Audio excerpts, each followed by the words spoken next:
Hello बच्चों, welcome back to our channel. Guys, आज जो हम लोग टॉपिक स्टार्ट करने वाले हैं, इनफैक्ट चैप्टर स्टार्ट करने वाले हैं, that is transition and inner transition elements. Guys, अगर आप हमारे चैनल से जुड़े हुए हैं तो आपको पता है कि ये हमारा आखिरी चैप्टर है इस पूरे सीरीज ऑफ वीडियोस का। ठीक है, जहाँ पे हमने ऑलरेडी 15 चैप्टर्स कंप्लीट कर लिए और ये हमारा आखिरी चैप्टर है, that is transition and inner transition elements. In fact अगर पेपर वाइज देख ले तो पेपर वन का ये लास्ट चैप्टर है एक्चुअली। ठीक है, ओके। तो गाइस, ये चैप्टर नियर अबाउट वेटेज रफली 6 to 7 मार्क्स का वेटेज है इस चैप्टर का। बहुत ही easy. Transition and inner transition element यानी सिंपली हम लोग कह सकते हैं इस चैप्टर को D and F block element. हमने एलिमेंट ऑफ ग्रुप 16, 17 एंड 18 पढ़ा, राइट। वहां पे वो हमने पी ब्लॉक एलिमेंट्स पढ़े थे।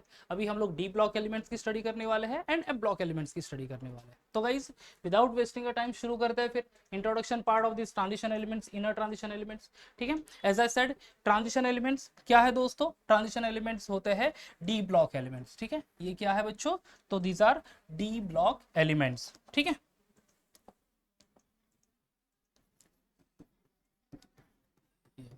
D block elements. And what about the inner transition element? Inner transition elements are called to be a F block elements. अब बच्चों, D block elements की पोजीशन क्या है हमारे पीरियोडिक टेबल में?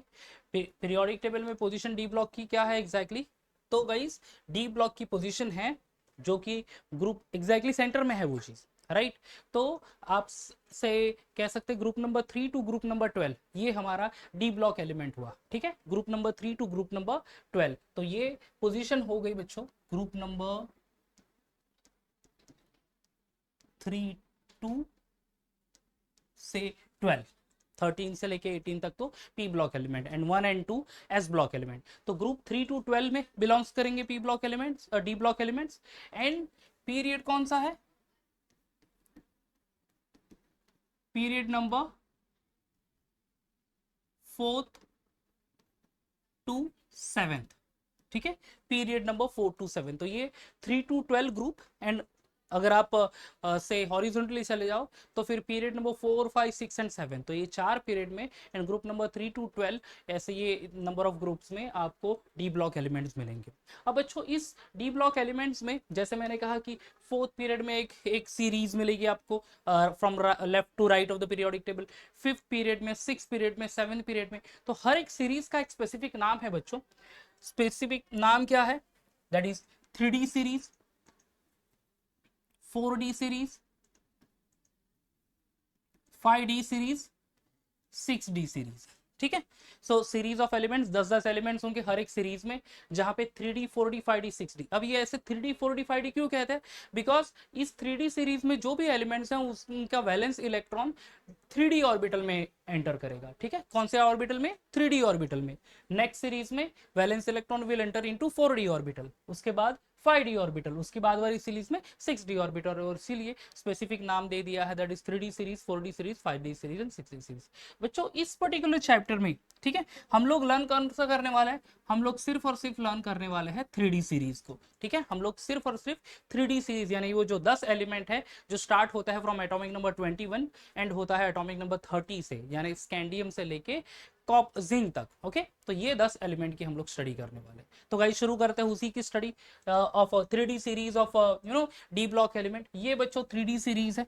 ठीक है, ये 3D सीरीज है जहां पे आप अगर आप पीरियोडिक टेबल देख लो तो आपको ये अक्रॉस द सीरीज आपको मिल जाएगा, यानी अक्रॉस द पीरियड आपको ये एलिमेंट्स मिल जाएंगे। एटॉमिक नंबर 21, 22, 23, 24, 25, 26, 27, 28, 29 एंड 30, इस तरह से, राइट। ओके, चलो। तो बच्चों, ये टोटल 10 एलिमेंट्स हैं फ्रॉम एटॉमिक नंबर 21 टू 30। कौन से वो एलिमेंट्स है? इनका इलेक्ट्रॉनिक कॉन्फ़िगरेशन हम लोग पढ़ रहे हैं बच्चों। इलेक्ट्रॉनिक कॉन्फ़िगरेशन में आउटर मोस्ट इलेक्ट्रॉनिक कॉन्फ़िगरेशन है दोस्तों यहाँ पे, दैट इज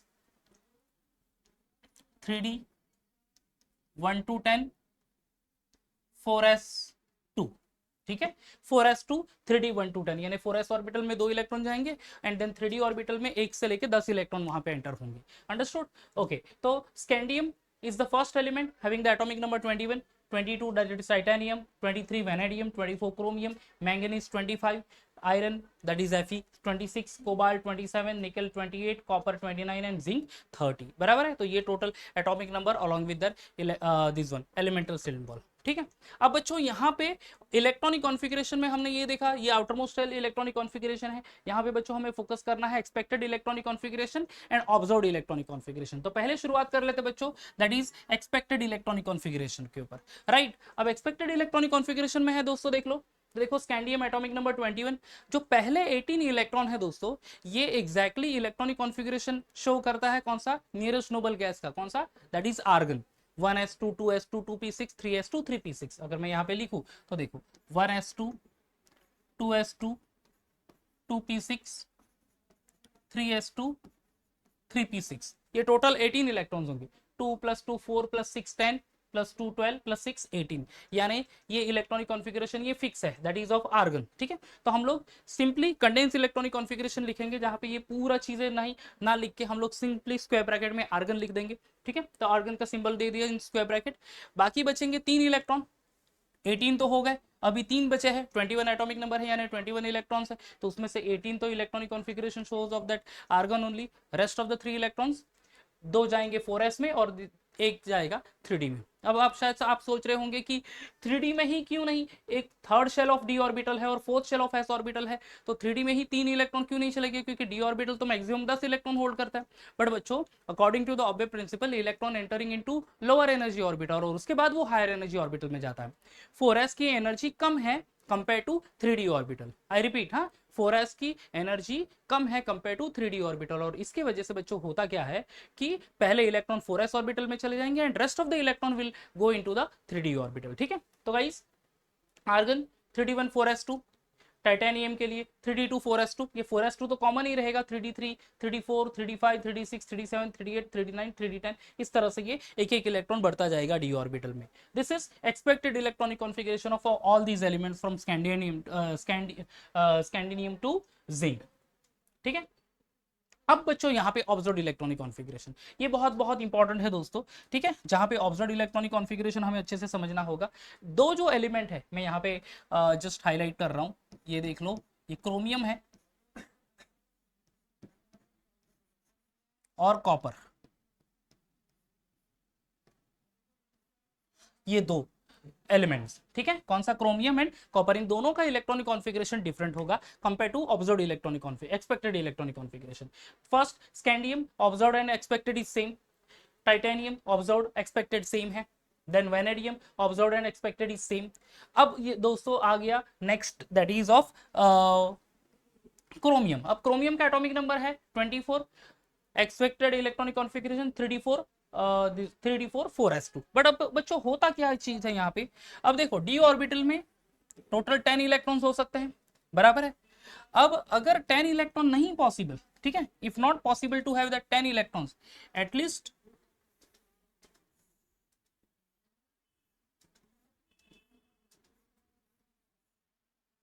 अब ये 3d ऑर्बिटल और ये 4s ऑर्बिटल, तो अगर 10 इलेक्ट्रॉन नहीं पॉसिबल होगा तो एटलीस्ट 5 इलेक्ट्रॉन, यानी each and every D orbital have that unpaired electron, ये एक पॉसिबिलिटी हो सकती। अब एक्सपेक्टेड इलेक्ट्रॉनिक कॉन्फ़िगरेशन क्या था क्रोमियम का, 3d4 4s2। ठीक है, यानी 3d में कितने इलेक्ट्रॉन, 1 2 3 4, एंड 4s में यहाँ पे बच्चों कितने इलेक्ट्रॉन है, 2 इलेक्ट्रॉन, बराबर है। बट इससे क्या होता है, 3d ना तो कंप्लीटली फील्ड है ना तो कंप्लीटली हाफ फील्ड है, 4s तो डेफिनेटली कंप्लीटली फील्ड है। अब यहाँ पे एक पॉसिबिलिटी हो सकती है, अगर एक इलेक्ट्रॉन 4s में से जंप हो जाए and it goes into the 3d orbital, तब होगा क्या दोस्तों, तब देखो ये चीज हो जाएगी कि 3d में एक इलेक्ट्रॉन आ जाएगा एंड 4s में भी एक ही इलेक्ट्रॉन बचेगा, यानी 3d ऑर्बिटल और 4s ऑर्बिटल दोनों ही परफेक्टली हाफ फील्ड ऑर्बिटल बन जाएंगे। समझ में आ रहा है, क्या हो जाएंगे, परफेक्टली हाफ फील्ड ऑर्बिटल बन जाएंगे। और इसीलिए जैसे ही वो हाफ फील्ड ऑर्बिटल हो बन गए, तो फिर वो मैक्सिमम क्या बोल सकते हैं कि स्टेबिलिटी गेन करेंगे वो पर्टिकुलर एलिमेंट। ज्यादा से ज्यादा स्टेबल कब होगा, एक तो वो outermost shell completely filled होना चाहिए या फिर कंप्लीटली हाफ फील्ड होना चाहिए। तो यहाँ पे इनिशियली, ठीक है, इनिशियली क्या था कि बच्चों 3d में 4 इलेक्ट्रॉन और 4s में 2 इलेक्ट्रॉन थे, बट हुआ ये कि 4s में से एक इलेक्ट्रॉन 3d में चला गया, इसके वजह से क्या हो गया कि ये जो कंप्लीट हाफ फील्ड ऑर्बिटल भी नहीं था, वो हाफ फील्ड हो गया वहां पे, एंड 3d के पास भी हाफ फील्ड ऑर्बिटल्स बन गया। तो each and every 3d orbital containing 1 1 electron and 4s orbital already having that 1 electron. तो इस तरह से all orbitals are half filled तो वो मैक्सिमम स्टेबिलिटी गेन करेगा। इसीलिए क्रोमियम का expected and observed electronic configuration ये क्या है दोस्तों, ये अलग है। अंडरस्टूड? क्रोमियम का expected and observed electronic configuration ये देख लो मैंने हाईलाइट कर लिया है, ये दोनों अलग है। नाउ मैंगनीज सेम है 3d5 4s2, then iron 3d6 4s2, then cobalt 3d7 4s2, निकल 3d8 4s2। ठीक है, अब चले जाएंगे कॉपर की तरफ। ठीक है, कॉपर को मैंने ऑलरेडी हाईलाइट करके रखा है। Expected electronic configuration 3d9 4s2, but and observed electronic configuration क्या है 3d10 4s1। ठीक है, 3d10 4s1, यहाँ पे 3d9 है तो बट यहाँ पे 3d10 है, ये देख लो, ये 3d9 and here 3d10। Understood? अब ऐसा क्यों, ये भी एक रीजन है। अब देखो बच्चों,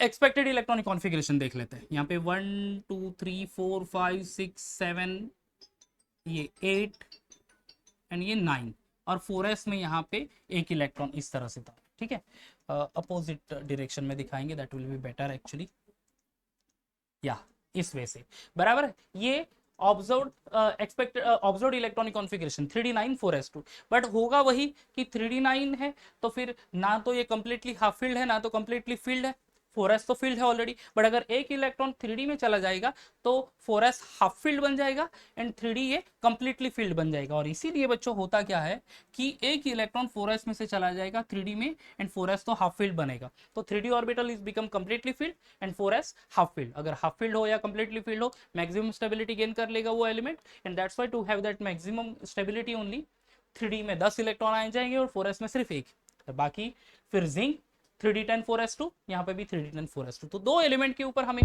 ध्यान देना है, one is chromium and the second one is copper. Chromium का एटॉमिक नंबर 24, कॉपर का 29। आई थिंक यही सारा कॉन्सेप्ट हमने ऑलरेडी 11th स्टैंडर्ड के स्ट्रक्चर ऑफ एटम चैप्टर में भी पढ़ा है, जहाँ पे एंड ऑफ द चैप्टर हमने electronic configuration of chromium and copper ये पढ़ा है, जहाँ पे यही रीजन मैंने बताया था। अंडरस्टूड? शायद आपने वो वीडियो देखा होगा तो ये कॉन्सेप्ट और आसानी से समझ गए होंगे। क्लियर? तो expected and observed electronic configuration is different for this two elements. कौन से एलिमेंट्स है बच्चों? तो ये है that is chromium and second one is copper. Understood? और रीजन क्यों है, एक तो क्रोमियम में हाफ फील्ड ऑर्बिटल बन जाएंगे एंड कॉपर में half field and completely filled orbital बन जाएंगे, और उसके लिए मैक्सिमम स्टेबिलिटी वो गेन करेगा। तो this is all about the electronic configuration दोस्तों। ओके, चलो आगे बढ़ते हैं। That is oxidation state of the first transition state. देखो बच्चों, first transition state that is 3d series, atomic number 21 से लेकर 30 तक एलिमेंट्स है, और ये सारे elements variable oxidation states express करते हैं। जैसे कि स्कैंडियम में 3 इलेक्ट्रॉन है आउटर मोस्ट शेल में। ठीक है, पहले 18 इलेक्ट्रॉन, तो आर्गन में आर्गन जैसा इलेक्ट्रॉनिक कॉन्फ़िगरेशन है, completely filled. Okay, then 3d में 1 इलेक्ट्रॉन, 4s में 2 इलेक्ट्रॉन। तो गाइज +1 +2 +3 ये तीनों के तीनों ऑक्सीडेशन स्टेट वहां पे अवेलेबल है, यानी 4s में से 2 इलेक्ट्रॉन चले जाएंगे, 3d में से 1 इलेक्ट्रॉन चला जाएगा, 2 + 1 3, तो ये +1 भी होगा, +2 भी होगा, +3 भी होगा। ओके, टाइटेनियम एक एक ऑक्सीडेशन स्टेट अभी यहाँ पे बढ़ती जाएगी, 3d to 4s2, तो ऑक्सीडेशन स्टेट देख लो बच्चों, +2 +3 +4। देन वेनेडियम 3d3 4s2, तो +2 +3 +4 +5। ठीक है, क्रोमियम 3d5 4s1 है, टोटल 6 इलेक्ट्रॉन है, तो +2 से लेके +6 ये ऑक्सीडेशन स्टेट यानी इलेक्ट्रॉन डोनेट कर सकते हैं। Manganese 3d5 4s2, total 7 electron, सो 2 से लेके 7 तक +7 तक ऑक्सीडेशन स्टेट है बच्चों। अब यहाँ पे आयरन 3d6 4s2, तो यहाँ पे टोटल कितने इलेक्ट्रॉनिक ऑक्सीडेशन स्टेट है, +2 से लेके +6। यहाँ पे ऑक्सीडेशन स्टेट वापस से कम हो जाएगी, क्यों? क्योंकि देखो ये 4s तो ऑलरेडी फील्ड है, तो जो इलेक्ट्रॉन डोनेट होंगे वो कहाँ से होंगे, 3d से होंगे। ओके, तो 3d से एक 6 इलेक्ट्रॉन डोनेट हो सकता है, या फिर एक अदर पॉसिबिलिटी है कि एक इलेक्ट्रॉन 3d से चला जाए, एक इलेक्ट्रॉन 4s से चला जाए। 3d से एक डोनेट करेंगे तो 3d में 5 ही इलेक्ट्रॉन बचेंगे, हाफ फील्ड ऑर्बिटल बन जाएगा। 4s में से एक इलेक्ट्रॉन चला जाएगा तो फिर 4s भी हाफ फील्ड बन जाएगा, तो इसीलिए +2 oxidation state. May be 1 electron from 3d and 2 electron from 4s तो कंप्लीटली एम्प्टी बन जाएगा, but 3d will be half field बनेगा, तो +3। तो इस तरह से +3 से लेके +2 से लेके +6 oxidation state. Okay, cobalt same thing, the same reason, +2 +3 +4 +5 oxidation state. Then nickel 3d10 4s2, this is actually यहाँ पे प्रिंटिंग मिस्टेक है, this should be 3d9 4s2। ठीक है, क्या होना चाहिए 3d94s2, 3d निकल इज 3d8 या 3d84s2 एक्चुअली। हाँ, तो 3d84s2 +2 +3 +4, than copper 3d10 4s1 +1 +2 है सिर्फ, and here zinc 3d10 4s2, तो सिर्फ 4s ऑर्बिटल के ही इलेक्ट्रॉन डोनेट होंगे, इसलिए +2 उसकी ऑक्सीडेशन स्टेट है।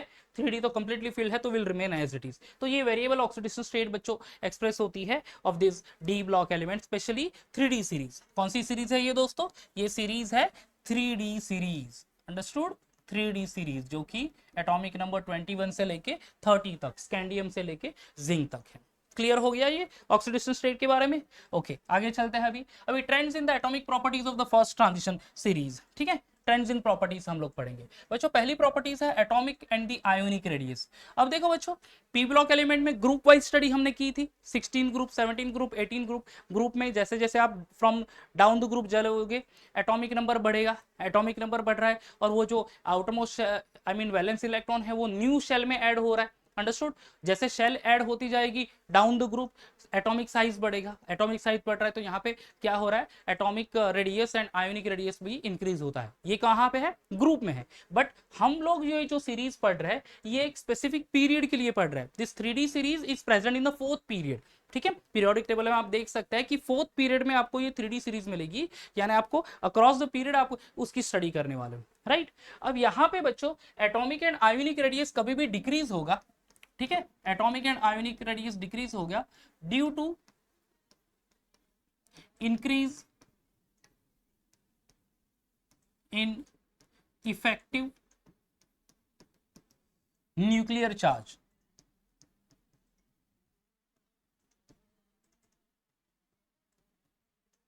अक्रॉस द पीरियड, ठीक है? क्या होगा यहाँ पे? Atomic and ionic radius will going to be decrease due to the increase of a effective nuclear charge across the period. अगर आप इलेक्ट्रॉनिक कॉन्फ़िगरेशन की तरफ चले जाओ तो बच्चों ये देख लो, अब ऑब्जर्व्ड इलेक्ट्रॉनिक कॉन्फ़िगरेशन, एक एक इलेक्ट्रॉन डी ऑर्बिटल में एंटर हो रहा है, 3d ऑर्बिटल में ही एंटर हो रहा है, that is the outermost shell, बराबर है? अब यहाँ पे बच्चों क्या हो रहा है कि आप अक्रॉस द पीरियड जाओगे स्कैंडियम से लेके जिंक तक, तो न्यूक्लियर चार्ज तो बढ़ रहा है, 21 यानी +21 न्यूक्लियर चार्ज, +22 +23 +24 +25 +26 से लेके +30, ये अक्रॉस द पीरियड। आप ऐसे टेबल मत देख लो, ये ग्रुप नहीं है एक्चुअली, ये पीरियड है, तो इस तरह से आपको स्टडी करना है from left to right of the periodic table. और वहां पे न्यूक्लियर चार्ज बढ़ रहा है, बट इलेक्ट्रॉन तो सेम ही शेल में एंटर हो रहा है, सेम सबशेल में, दैट इज 3D सबशेल में। जैसे जैसे न्यूक्लियर चार्ज बढ़ेगा वो ज्यादा फोर्स ऑफ अट्रैक्शन एक्सर्ट करेगा टू द आउटरमोस्ट शेल, और उसके वजह से क्या होगा, outermost shell pulled towards the centre of the element, ठीक है? तो न्यूक्लियस की तरफ थोड़ी सी खींची चली जाएगी और उसकी वजह से एटॉमिक साइज है वो रिड्यूस होगा। इसका मतलब ये है बच्चों कि स्कैंडियम इस पूरी सीरीज में, स्कैंडियम ये बड़ा एलिमेंट है in terms of atomic size, and copper is a smaller element in terms of atomic size. तो एटॉमिक साइज रिड्यूस हो रही है। अगर एटॉमिक साइज स्कैंडियम से लेकर जिंक तक रिड्यूस हो रही है due to increase of that nuclear charge, okay, and enter electron entering into the same subshell, क्या होगा वहां पे? एटॉमिक एंड आयोनिक रेडियस भी बच्चों क्या हो जाएगा? डिक्रीज होगा। Atomic radius, atomic size decrease होगा तो एटॉमिक रेडियस भी डिक्रीज हो जाएगा दोस्तों। तो एग्जैक्टली अपोजिट है जो कि हमने पढ़ा था ग्रुप में। ग्रुप में atomic radius and ionic radius, in fact atomic size increase होती है तो atomic and ionic radius increase होगा, बट यहाँ पे पीरियड में एटॉमिक साइज डिक्रीज होगी, इसीलिए एटॉमिक एंड आयोनिक रेडियस भी डिक्रीज हो जाएगी। समझ में आ गया दोस्तों? क्लियर हो गया? ओके, आगे बढ़ते हैं। Next is ionization enthalpy. What is ionization enthalpy बच्चों?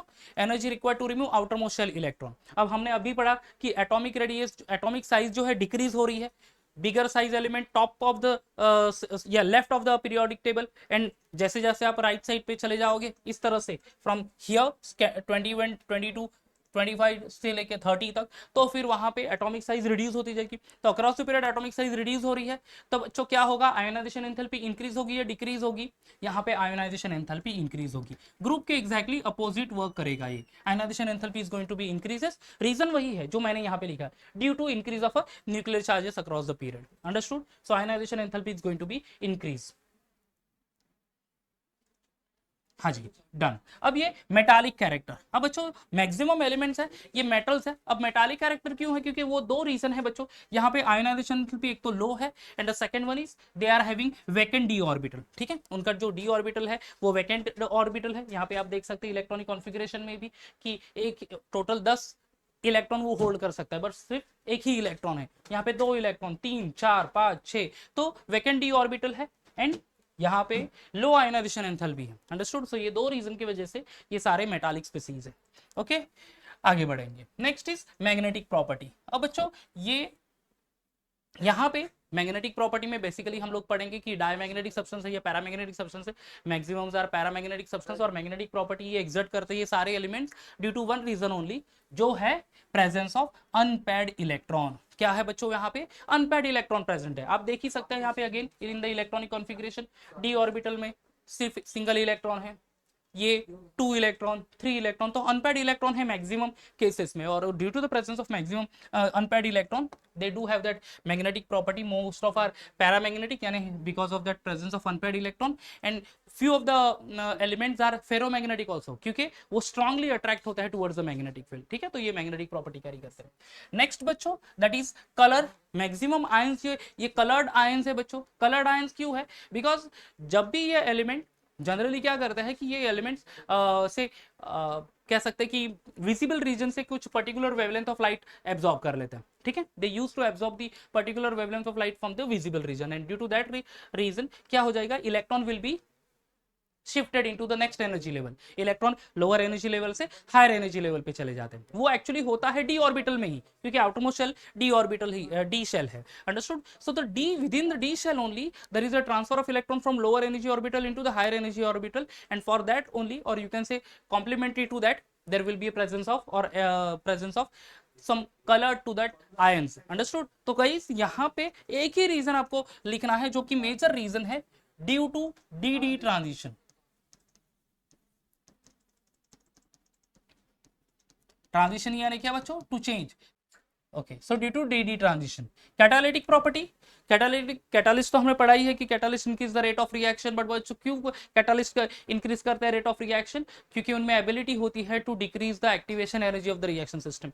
These all elements are have the ability to decrease the activation energy of the reaction system and that's why they are considered to be a very good catalyst, या फिर they have the catalytical property. Done, आगे बढ़ते हैं बच्चों। Next is formation of interstitial compound. ठीक है बच्चों, interstitial compound solid state में हमने पढ़ा भी है इंटरस्टिशियल डिफेक्ट। अब जो से गैप रहेगा बिटवीन द कॉन्स्टिट्यूएंट पार्टिकल्स, उसमें स्मॉलर पार्टिकल्स आ जाएंगे। इंप्योरिटी डिफेक्ट का ही पढ़ा था हमने। So that is called to be interstitial defect only, बराबर है। तो यहाँ पे बच्चों जो से कह सकते हैं हम लोग से अलॉय फॉर्म होता है, जैसे कि स्टील है, तो steel is a main alloy of किसका, that is Fe and carbon. तो कार्बन स्मॉलर पार्टिकल है, वो मैं डायग्राम ड्रॉ कर लेता हूं तो दैट विल बी बेटर। तो carbon is a smaller particle. So ये स्मॉलर पार्टिकल, ये जो इंटरस्टिशियल गैप है, ये इंटरस्टिशियल गैप में आ जाएगा दोस्तों, जैसे कि एक यहाँ आ गया, लाइक एक यहाँ आ गया, या फिर एक यहाँ। Okay, and due to that reason they have the ability to form the interstitial compound. Same thing we can go for this formation of alloy also. Formation of alloy is a measure say mixture of metal and non metals। तो बच्चों ये सारे elements alloy form करने के लिए भी use करते हैं, जैसे कि स्टील तो हमें पता ही है, steel is alloy of iron, stainless steel is alloy of say Fe, then there is presence of a chromium also, there is the presence of nickel as well as carbon। understood। ठीक है, तो ये सारे elements, even vanadium ये alloy wheel बनाने के लिए use किया जाता है, बराबर। तो ये सारे एलिमेंट्स अलॉय बनाने के लिए भी यूज होता है दोस्तों। ओके, चलो आगे बढ़ते हैं। Catalytic properties done, formation of alloy is done. ठीक है, so next that is compounds of manganese and all these we will going to see in the next lecture only। so guys यहाँ पे हम लोग ये वीडियो को stop करेंगे, जहाँ पे हमने इलेक्ट्रॉनिक कॉन्फ़िगरेशन अच्छे से स्टडी कर लिया, हमने वेरिएबल ऑक्सीडेशन स्टेट पढ़ लिए, and all the properties, trends in properties, atomic radius, ionization enthalpy, magnetic property, catalytical property, formation of interstitial compound, formation of alloy, everything we have studied today. ठीक है guys, I hope आपको video अच्छा लगा होगा। Video अच्छा लगा होगा तो वीडियो को लाइक जरूर कर देना गाइस, और नेक्स्ट वीडियो में हम लोग दूसरा न्यू टॉपिक के साथ चले जाएंगे इसी चैप्टर का। तब तक bye bye and take care.